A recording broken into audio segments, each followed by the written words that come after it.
மட்டுமே நம்பி இங்க அரசியலுக்கு வந்திருக்கார். எந்த தவறும் செய்யாமல் 100% நாங்கெல்லாம் ஒரு சட்டமன்ற வேட்பாளராக பொறுப்புல இருந்து செயல்படணும்னு முதல் நாளே எங்கிட்ட வாக்குறுதி வாங்கினார். இது மாதிரி இந்தியாவில் யாருமே செஞ்சதில்லை.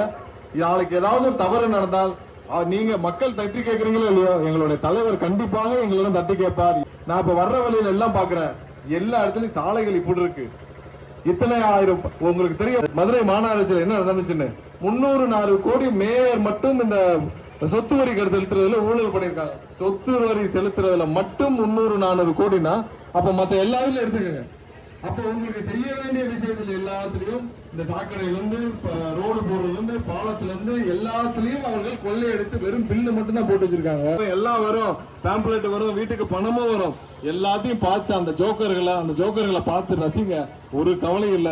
23ஆம் தேதி நீங்க போடுற ஓட்டு, விசில் சின்னத்துக்கு போற ஒவ்வொரு ஓட்டும் தளபதிக்கான ஓட்டு, உங்களுக்கான ஓட்டு. கண்டிப்பாக 100% ஒரு மாற்றத்திற்கான தேர்தல். இதை கண்டிப்பாக செய்ய வேண்டும் என்று கேட்டுக்கொண்டு நீங்கள் அனைவருக்கும் உங்கள் அன்புக்கும் பாசத்திற்கும் என்னுடைய நன்றியை